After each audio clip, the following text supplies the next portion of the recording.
বন্ধুরা, আজ আপনাদের শোনাব বিভূতিভূষণ বন্দ্যোপাধ্যায়ের রাক্ষসগণ। বিপত্নিক হবার অল্প দিন পরেই সুরেশ সলিমপুর স্টেশনে বদলি হয়ে গেল। মাঠের মধ্যে ছোট্ট স্টেশন, নিকটে লোকজনের বাস খুবই কম। রেলের কোয়ার্টারে বড়বাবু পুত্র পরিবার নিয়ে বাস করেন। কিছু দূরে একটা ছাত্রবৃত্তি স্কুল আছে। তার শিক্ষকগণ স্কুলের নিকটেই একটা বড় আটচালা করে মেস করে থাকেন। এছাড়া বড় একটা বসতি নেই।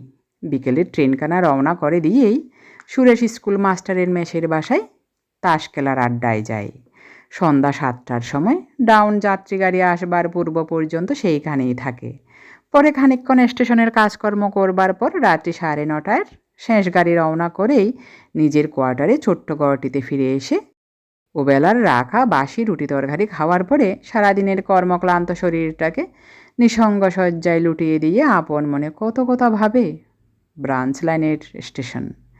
রাত্রে আর ট্রেন নেই। জানালার বাইরে খোলা আকাশটা নক্ষত্র ভরা।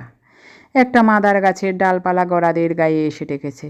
মনে পড়ে মৃত্যুর পূর্বে নলিনী তার হাত নিজের দোকানে রোগজীর্ণ দুর্বল হাতের মধ্যে নিয়ে হাসি মুখে বলেছিল, আমার একটা কথা রাখবে লক্ষ্মীটি, ফের বিয়ে করো। কথা রাখবে ঠিক বলো? সে নলিনীর মুখে হাত চাপা দিয়ে বলেছিল, ছি, ওসব কথা কি বলতে আছে? তুমি সেরে উঠবে। ডাক্তারবাবু তো বলেছেন পূর্ণিমাটা কেটে গেলেই পত্তি দেবেন। ওরকম কথা আর তুলো না। মা ভয় পেয়ে কান্নাকাটি করবেন। ছি, সে পূর্ণিমা কাটেনি। কর্মভারনত নিরানন্দ প্রবাসের দিনগুলিতে নলিনীর এই স্মৃতি মাঝে মাঝে কাজের ফাঁকে ফাঁকে সুরেশের অন্যমনস্ক মুহূর্তগুলি মধুর রসে ভরিয়ে তোলে, নিশীতে ফোটা রজনীগন্ধার মিঠা মৃদু সুবাসের মতো। বিশেষ করে এইসব রাত্রে যখন সে একা। মাঘ মাসের সকালবেলা এইমাত্র স্টেশন থেকে এসে রাঁধতে বসেছে একটি 12-13 বছরের অপরিচিতা মেয়ে। একখানা থালা হাতে ঘরে ঢুকে লাজুক সুরে বললে, মা পাঠিয়ে দিলেন। থালাতে 6-7টি বাটিতে নানা তরকারি। সুরেশ হঠাৎ বড় সন্ত্রস্ত হয়ে উঠল। কি করা উচিত ঠিক করতে না পেরে তাড়াতাড়ি বাটি থেকে তরকারি নামিয়ে সেগুলো খালি করে দেবার চেষ্টায় এতটা অনর্থক ব্যস্ততার আমদানি করে বসলো যে মেয়েটি মৃদু হেসে বললে, বাটি এখন থাক, রেখে দিন আপনি, জি এসে নিয়ে যাবে এখন। শুধু থালাকানা উঠিয়ে নিয়ে সে চলে গেল। সুরেশ ভাবলে, বড়বাবুর বাসা থেকে এসেছে বটে, কিন্তু বড়বাবুর নিজের মেয়ে নয় সে জানে। এতদিন সে এই মেয়েটিকে কখনো দেখেনি। বেশ শান্ত মুখখানি। মাসখানেক কেটে গেল। ব্রাঞ্চ লাইনের স্টেশনে ছোটবাবুর জীবন সকাল সন্ধ্যা একঘেয়ে একরঙা ছবির মতো বৈচিত্র্যহীনভাবে কেটে চলেছে। সেই মেয়েটি আরও কয়েকবার নানা কাজে সুরেশের বাসায় যাতায়াত করেছে। মেয়েটি বড়বাবুর ভাগিনী। মা নেই, বাপ পদ্মার ওপারে কোন এক স্টেশনে চাকুরি করেন। সম্প্রতি মামার বাড়ি এসেছে বেড়াতে। মামিমাকে মা বলে ডাকে। এইসব খবর সুরেশ ক্রমে জানতে পারে। একদিন কি কাজে মেয়েটি এলো। সুরেশ কথায় কথায় বললে, রেনু, পানগুলো আজ কতদিন ধরে পড়ে রয়েছে, সাজার অভাবে খাওয়া হয় না, গোটা কতক সেজে রেখে যাবে। রেনু অমনি পান সাজতে বসে গেল। নিপুণ হাতে একরাশ পান সাজা শেষ করে সে তাগিদ দিয়ে কলঙ্ক ধরা অপরিষ্কার কাঁসার ডিবেটা সুরেশের বাক্সের কোণ থেকে বার করে নিয়ে সেটা খানিকক্ষণ বসে বসে বালি দিয়ে মেজে ঝকঝকে করে তুলল। বিছানার দ্বারে পান ভর্তি ডিবেটা রেখে দিয়ে হাসি মুখে বললে, 2 আনা পয়সা দিন আমাকে। সুরেশ বুঝতে না পেরে বললে, কেন বলো তো? বউ মারা গিয়ে সন্ন্যাসী হয়েছেন বুঝি? না মশলা, না একটু এলাচ দালচিনি, শুধু ধনের চাল দিয়ে পান সাজা। পয়সা দিন, আমি ভজুয়া পয়েন্টসম্যানকে দিয়ে আনিয়ে রাখবো বাজার থেকে। একদিন তার কোটটার পকেট থেকে ময়লা রুমালখানা বালিশের তোয়ালেখানাকে সাবান দিয়ে ধুয়ে রৌদ্রে দড়ির টানায় মেলে দিয়ে চলে গিয়েছে। ট্রেন পাশ করে বাসায় ফিরে এসে সে দেখতে পাই, তারপর উপরি উপরি দিন কয়েক সে অদৃশ্য সেবাহস্তের সন্ধান পাওয়া যায় না। হঠাৎ অপ্রত্যাশিতভাবে একদিন চোখে পড়ে ঘরের তক্তপোষের নিচে তার ছোট পাতর বাড়িতে এক বাটি বেলের শরবত কে সযত্নে ঢাকা দিয়ে রেখে গিয়েছে। স্কুল মাস্টারদের মেসের বাসায় তাস খেলার ফাঁকে ফাঁকে অন্যমনস্ক হয়ে পড়ে। টিকিট বিক্রির জানালায় পয়সা গুনে দিতে দিতে ভুল হয়। নির্জন শয্যা, প্রান্তের সাথী, মাদার গাছটার অন্ধকার ডালপালার সীমারেখা আরও অদ্ভুত অদৃষ্টপূর্ব মনে হয়। জি পাঁচির মা সেদিন অত্যন্ত বেলায় কাজ করতে এলো। কফিয়তের সুরে বললে, একটু বেলা হয়ে গেল বাবু, এই দুপুরের গাড়িতেই রেণু দিদি আবার চলে যাবে কি না, তাই সকাল সকাল বড়বাবুদের পাট সেরে তবে আসছি। সুরেশ যেন আকাশ থেকে পড়ল। বললে, রেণু আজ চলে যাবে? কই, তা তো, কেন আজ কেন? আমি তো কিছুই জানি না। কথাটা বলেই সে নিজের ভুল বুঝতে পেরে চুপ করে রইল। পরের বাড়ির মেয়ে, তার সঙ্গে তো পরামর্শ করে মেয়েটির যাতায়াত ধার্য হবে না। যাই যাক না, তার কি। পাঁচির মা বললে নিজের বাপের কাছে চলে যাবে, বাপ সেখানে বিয়ের সম্বন্ধ করেছে কি না তাই মেয়ে দেখতে আসবে, গেলেই বাঁচে। যে মামি খাটিয়ে খাটিয়ে মুখে রক্ত উঠিয়ে মারে, না একটু যত্ন না একটু আত্মি। 12টার ডাউন ট্রেন আসবার বেশ দেরি নেই। সুরেশ এই মাত্র খেয়ে উঠে পান মুখে দিয়ে কোট পড়ছে। রেনু বাসার সদর দরজার পার হয়ে উঠোনে এসে ঢুকলো। একটু যেন ইতস্তত করে পড়ে ঘরে ঢুকলো। আমার একটা সেফটি পিন সেদিন কি এখানে ফেলে গিয়েছি? সুন্দর করে চুল বাঁধা, পরনে খয়েরি রঙের জমির উপর প্লেন জরির কাজ করা ছেলে মানুষের মতো শাড়ি, গলায় সরু চেনহার, একরাশ ঘন কৃষ্ণ চুলে ভরা শান্ত মুখ। সুরেশ বললে, তুমি আজ চলে যাবে রেনু? কই, সে কথা তো জানি নে। এই 12টার গাড়িতেই বুঝি? রেনু এখন ওকুন কি কুসছিল। বললে, আবার এই কাঁচের গ্যালাসটা সোজা করে বসিয়ে রেখেছেন? একটা ভেঙেছেন যে এমনি করে সেদিন। হ্যাঁ, আমি তো এই গাড়িতেই যাব। একটা সেফটি পিন দেখেছেন কোথাও? কোন প্রশ্নটির উত্তর সুরেশ আগে দেবে ভেবে ঠিক করবার আগেই রেনু বলে উঠল, না, সে পাওয়া যাবে না। আচ্ছা আমি যাই, গাড়ি এলো বলে। কথা শেষ করে হঠাৎ সে সুরেশের পায়ের কাছে উপর হয়ে প্রণাম করে উঠে শান্তনত মুখে সদর দরজা পার হয়ে চলে গেল। পূর্বেও ঘরে কেউ ছিল না, এখনও কেউ নেই। তবুও সন্ধ্যার ট্রেনখানা পাস করে দিয়ে বাসায় ফিরে এসে সুরেশের মনে হলো সব খালি, কেউ কোথাও নেই। ঘরের আসবাবপত্র শূন্যতায় ভরা। মাসখানেক পরে বড়বাবু সুরেশের কাছে এক অভাবনীয় প্রস্তাব উত্থাপিত করলেন।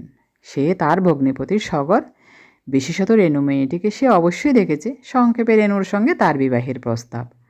প্রথমে সুরেশের কথাটা যেন বিশ্বাস করতে ইচ্ছা হলো না, পরে চুপ করে রইল। বড়বাবু প্রবীণ ব্যক্তি, সুরেশের বয়স হবে 23, সুতরাং বড়বাবু সুরেশের সঙ্গে এ বিষয়ে এর বেশি আর কোনো কথাবার্তার আবশ্যক দেখলেন না। তার কাছে ঠিকানা জেনে নিয়ে তার জ্যাঠামশাইকে পত্র দিলেন। বিবাহের যোগাযোগ ও অন্যান্য কথাবার্তা চলতে লাগলো। ইতিমধ্যে সুরেশের জ্যাঠামশাই রেনুর বাপের কর্মস্থানে পাত্রী দেখে এসে সুরেশকে ও বড়বাবুকে জানালেন পাত্রী সুন্দরী, তাদের খুব পছন্দ হয়েছে। সামনের মাসে শুভ কাজ সম্পন্ন হয় এই তার ইচ্ছা। শীঘ্রই কিন্তু একটা গোল বেঁধে গেল। উভয়ের টিকুজি কুষ্টি মেলাতে গিয়ে দেখা গেল মেয়ের রাক্ষসগণ। মিলনের বহু বাধা, নক্ষত্রেরা সব তির্যক গতিতে অবস্থান করছে। বিবাহ অসম্ভব। সুরেশের বিধবা আমাকে দে বললেন, তার ছেলের নরগণ, তিনি কখনোই এই পাত্রীর সঙ্গে ছেলের বিয়ে দেবেন না। জ্যাঠামশাইও সম্মতি দিতে পারলেন না। তবে খুব দুঃখিত হলেন, কারণ মেয়েটিকে তাহার ভারী ভালো লেগেছিল। সুরেশ বাড়িতে চিঠিপত্র দেওয়া একেবারে বন্ধ করে দিলে। তবে তার স্বগ্রামস্থ কোনো বন্ধুকে লিখিত পত্রের সংবাদে বাড়ির সকলে জানতে পারলেন যে সে শীঘ্রই গেরুয়া ধারণ করে রামকৃষ্ণ মঠে যোগ দেবে। সুরেশের মা দেশ থেকে রেলের বাসায় এসে পড়লেন, নানা মতে বোঝালেন, কান্নাকাটিও কম করলেন না। পাঁচির মার মুখে রেনু ও সুরেশের পূর্ব পরিচয়ের সব কথা শুনে বললেন, কোথাকার এক রাক্ষসী, সে আমার ছেলেকে ফাঁদ পেতে ধরতে এসেছিল। তোর বিয়ে না হয় এমনি বেঁচে থাক, দরকার নেই আমার ছেলের বউয়ের সেবার ইত্যাদি। বিবাহ হলো না। বিবাহ ভাঙবার পর থেকে বড়বাবুর বাসার সঙ্গে সুরেশের সদ্ভাবও আর তেমন রইল না। বড়বাবু আর ভালো করে কথাই বলেন না। বছর ঘুরতে না ঘুরতে সুরেশের অন্যত্র বিবাহ হয়ে গেল। অবস্থাপন্ন ঘরের সুন্দরী মেয়ে, নাম আবাবতী, বেশ নম্র লাজুক। সুরেশ বিবাহের অল্পদিন পরে নববধূকে রেলের বাসায় নিয়ে এলো, মাদার গাছের তলাকার ছোট্ট বাসাটিতে। তারপর তারা দুজনে যে সুখের নীড় বাঁধল, সুরেশের তা কত সীমাহীন নির্জন রাত্রির স্বপ্ন। শেষ পর্যন্ত সুরেশের মনে হলো ভালোই হয়েছে সে বিয়েটা না হয়ে। গণকের কথা একেবারে উড়িয়ে দেওয়ার জিনিস তো আর নয়, ভগবান যা করেন মঙ্গলের জন্যই করেন। ইতিমধ্যে আরও দুটো খবর সে পেয়েছে। রেনুর বিবাহ কোনো রকমে হয়ে গিয়েছে এবং বিবাহের কিছুদিন পরেই রেনুর বাপ কলেরায় মারা গিয়েছেন। আরও 1 বছর কাটল।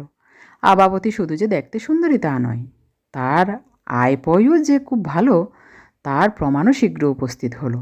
সুরেশ বিখ্যাত পাটের ব্যবসায়ীর গঞ্জ রসুলপুর স্টেশনের অস্থায়ী চার্জ পেয়ে বদলির হুকুম তামিল করবার জন্য প্রস্তুত হলো। মাইনেও গেল বেড়ে। যাবার দিন ক্রমেই নিকটে এসে গেল। স্কুল মাস্টারেরা মেসের বাসায় তাকে এক বিদায় বুঝে নিমন্ত্রণ করে আখণ্ড খিচুড়ি ও ইলিশ মাছ ভাজা খাওয়ালেন। সে চলে যাওয়াতে যে সলিমপুরের বিশেষ ক্ষতির কারণ ঘটল এই সম্বন্ধে নিমন্ত্রিত ব্যক্তিগণের কারো দুমত দেখা গেল না। সে অভাব ভবিষ্যতে পূরণ হওয়ার বিষয়ে অনেক সন্দেহ প্রকাশ করলেন। রওনা হওয়ার পূর্বদিন সারা বিকেল ধরে জিনিসপত্র গোছানো হলো। আবাবতী ভারী গোছালো মেয়ে। সন্ধ্যার আগেই সব জিনিস বাঁধা ছাঁদা ঠিক হয়ে গেল।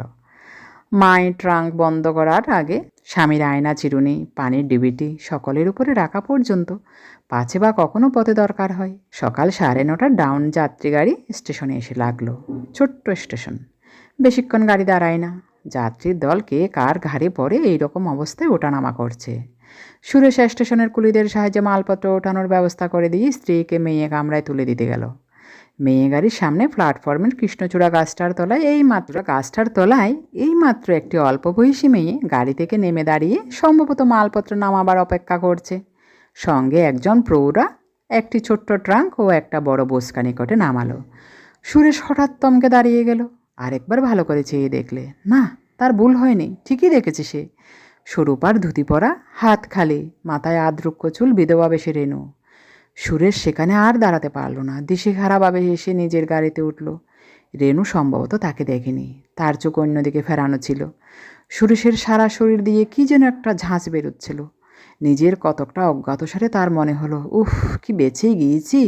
মার কথা যদি তখন না শুনতাম। রাক্ষসীর ফাঁদি তো বটে, আটকে ছিল তো পা, আর একটু হলেই ফাঁদে। তার আরও মনে হলো বড়বাবু এ খবর পূর্বেই জানতেন, কিন্তু প্রচার হতে না দিয়ে গোপন রেখেছিলেন। তারপর কখন গার্ড হুইসেল দিয়েছে, কখন গাড়ি চলেছে, এসব তার খেয়াল নেই। কৃষ্ণচূড়া গাছের সামনে আসতে সে চেয়ে দেখলে প্ল্যাটফর্মের পূর্ব দিকে তারের বেড়ার উপরকার খিলান বসানো পাকা ধাপ ডিঙিয়ে আগে আগে মালপত্র হাতে ভজুয়া পয়েন্টসম্যান, পেছনে প্রৌঢ়াটি ও সর্বশেষে নম্রমুখী রেণু বড়বাবুর কোয়ার্টারের দিকে চলেছে। হঠাৎ সুরেশের মনে দূর সম্পর্কিত সহানুভূতিশূন্য এক আত্মীয়ের দ্বারস্থ এই পিতৃমাতৃহীনা নিরপরাধা ভবাগিনী বালিকার ছবিটি সম্পূর্ণ অন্যভাবে ফিরে এলো। কার অপরাধে এই প্রস্ফুট মুকুল প্রথম বসন্তের দিনে তার জীবনের আনন্দদ্বীপটি নির্বাপিত হয়ে গেল চিরদিনের মতো। দ্রুতগামী ট্রেনের জানালা দিয়ে মুখ বাড়িয়ে সে আরেকবার চেয়ে দেখলে রাক্ষসগণের মেয়ে ততক্ষণে বড়বাবুর সদর দরজায় পৌঁছে দাঁড়িয়ে আছে। দরজা তখনও খোলা হয়নি, বোধহয় বজুয়া কাউকে ডাকতে গিয়ে থাকবে। পদবৃদ্ধিজনিত কিছুক্ষণ পূর্বের সে আনন্দ সুরেশ আর মনের মধ্যে খুঁজে পেল না।